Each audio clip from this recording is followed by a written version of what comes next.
Welcome back mga ka-TV. Ang video na tatalakayin natin ngayon ay ang Chapter 50 ng Omniscient Reader's Viewpoint at kung bago ka lang sa channel ko ay huwag mahiyang mag-like, subscribe o follow at i-click ang notification bell para ma-notify ka sa susunod na video. Paalala, ang video na tatalakayin natin ngayon ay maaaring mag-iba mula sa ilalabas na anime. Hindi ko inaangkin ang mga drawing o anumang materyales na ipapakita. Ang layunin ko ay magpakita ng suporta at magbigay ng impormasyon tungkol dito. Ang lahat ng kredito ay nananatili sa mga orihinal na may-ari. Maraming salamat, isang propeta na katulad namin? Tanong ni Jung Min Seob nang may pagtataka. Noong una, hindi ko napagtanto na isa siyang propeta. Pero ngayon, mukhang ganoon nga. Alam niya ang hinaharap tulad ninyo. Tapos, mukhang mas marami pa siyang alam kaysa sa inyo. Pinatay niya ang delusional demon at nakuha niya ang mga nakatagong senaryo sa simula. Dahil doon, nasira ang plano ko. May taong ganoon? Siyempre mayroon. At ang taong iyon ay nasa harapan mismo niya, mukha rin siyang nagpapanggap na ako. Nang huli ko siyang makaharap, halos mamatay na siya, pero malamang na aktibo pa rin siya malapit sa Changmuro. Hinahangaan ng konstelasyong secretive plotter, ang iyong kapal ng mukha, Changmuro. Huwag mong sabihin.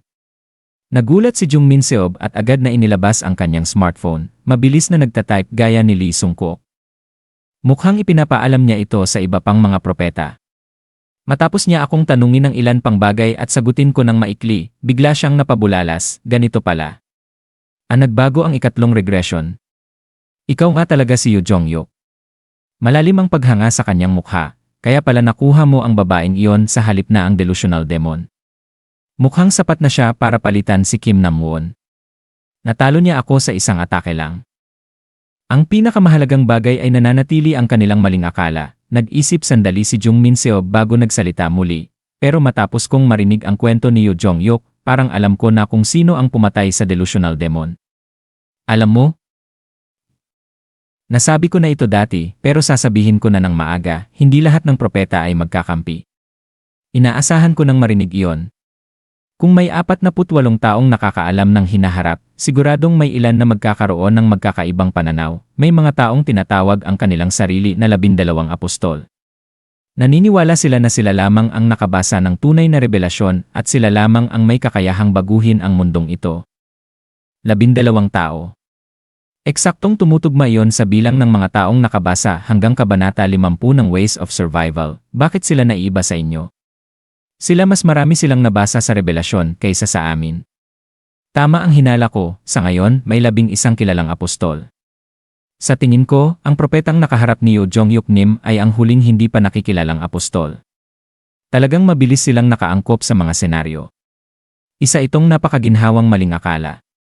Ngunit sandali, kung isipin, isa ako sa 12 taong nakabasa hanggang kabanata 50, wala kayong magandang tingin sa mga apostol.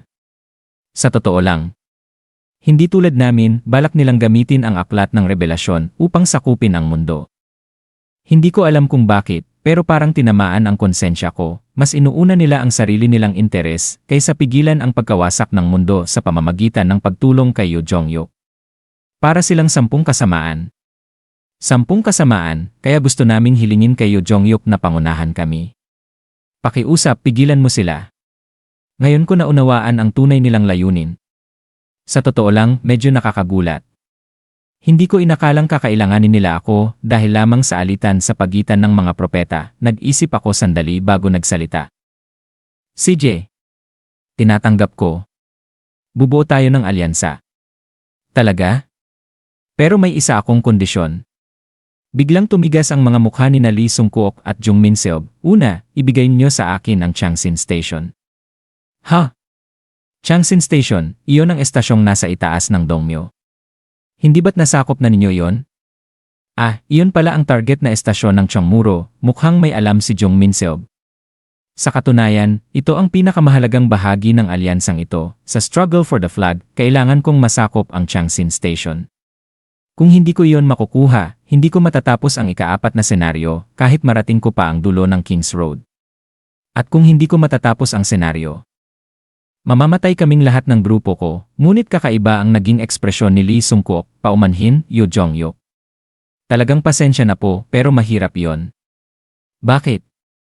Hindi miyembro ng grupo namin ang may-ari ng Changsin Station. Hindi sa inyo iyon? Nakakapagtaka iyon dahil katabi lang nito ang Dongmyo Station, na pabuntong hininga si Lee Sung-kook, nasakop na iyon ng Tyrant King. Ang Tyrant King, biglang lumamig ang dugo ko, isa na siyang hari. Isa siya sa 7 hari ng Seoul at isa sa ilang taong maikukumpara kay Yoo Jong-yuk sa panahong ito. Hindi ba't dapat ilang araw pa bago siya tuluyang sumikat bilang hari? Paano siya nakarating agad dito mula Dobong Station? Napayuko si Lee Sung-kook, sa totoo lang nagkamali ang ilang propeta at biglang lumakas ang kanyang kapangyarihan. Habang kinukuha niya ang ilang propeta, nasakop din niya ang estasyon. Noong panahong iyon, 53 pa ang miyembro ng mga propeta. Biglang bumagsak ng husto ang kredibilidad nila sa isip ko, don't worry, mabilis niyang dagdag. Naghahanda kami ng isang makapangyarihang sandata para pabagsakin ang Tyrant King. Hindi lang siya, pati ang 12 apostol.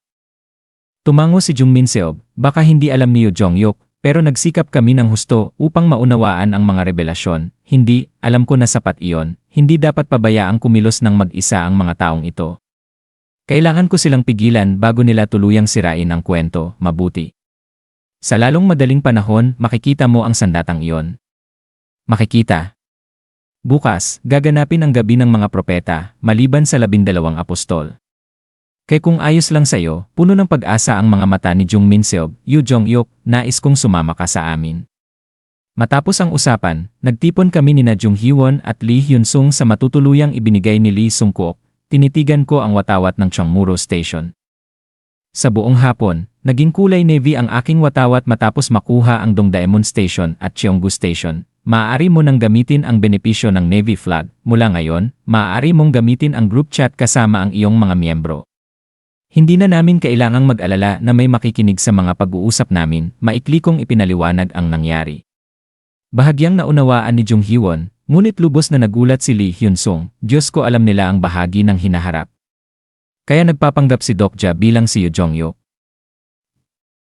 Hay kung ganoon, manatili muna tayo rito at mangalap pa ng impormasyon. Hindi. Ha? Ngayong araw ko sila asikasuhin. Tumingin ako kay Jung Hee-won. Pasensya ka na, Jung Hee-won. Ayos lang. Medyo nasaktan lang ako. Biro lang. Hindi ba't gangster ang role mo ngayon? Kung talagang nagsisisi ka, hayaan mong ako ang humarap sa lalaking iyon kanina. Ngumiti siya, kung ganoon, magiging mainit ang gabing ito. Mainit. Halos mapatalon si Lee Hyun-sung sa biro niya, umiling ako, may kailangan muna akong gawin. Ano yon? Kumikilos na silang lahat na yon. Kapag naghintay pa tayo, mahihirapan tayo. Habang nagsasalita ako, inilabas ko ang isang maliit na balabal, bigla akong naglaho, Doc Jesse. Magbibigay ako ng signal. Saka kayo kikilos. Ito ang espesyal na item ng gold member na Recluse Cloak, na binili ko sa halagang 3,000 coins, bagamat 5 beses lamang itong magagamit, nagbibigay ito ng 20 minutong ganap na pagtatago. Natunaw ako sa dilim at tahimik na dumaan sa mga bantay hanggang makarating sa tolda ni Han Dong-hoon, mag-isa siyang nakaupo sa harap ng keyboard. Mas maitim pa ang kanyang earbuds kaysa noong araw, ginawa siya ng mga propeta na parang isang sirang makina, isang kasangkapan para manipulahin ang hinaharap sa pamamagitan ng pagpapakalat ng impormasyon. Tahimik akong lumapit mula sa likuran at tinakpan ang kanyang bibig. Nagpumiglas siya ngunit walang silbi. Mula sa aking bulsa, inilabas ko ang mental awakening medicine na binili ko rin sa halagang 3,000 coins. Masakit sa loob ang presyo nito, ngunit kung makukuha ko ang Hermit King of Shadows kapalit nito, sulit ang lahat. Makalipas ang ilang sandali, nagbago ang mga mata ni Han Dong-hoon.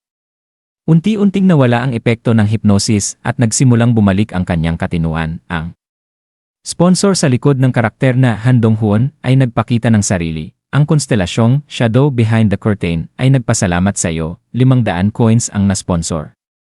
Napaatras si Han Dong-hoon habang mahigpit na hawak ang kanyang watawat. Huwag kang mag-alala. Hindi ko kukunin ang watawat mo. Kung gusto kitang saktan, hindi ko alisin ang hypnosis. Tapos, gusto kitang maging kaibigan. Nanginig ang kanyang mga mata, at doon nagsimula ang totoong usapan namin. At iyon na para sa kabanata ngayong araw. Talagang nagiging mas interesante na ang mga pangyayari, at siguradong magiging sobrang intense ang susunod na episode. Kung fan ka ng series na ito o ng iba pang anim tulad ng Solo Leveling, Omniscient Reader's Viewpoint, o The Beginning After the End, naglagay ako ng ilang anim figures at merchandise sa description. Makikita mo roon ang mga character figures, collectibles, at anime-themed items kung gusto mong suportahan ang channel o bumuo ng sarili mong anim setup. Maraming salamat sa panonood at magkita-kita tayo sa susunod.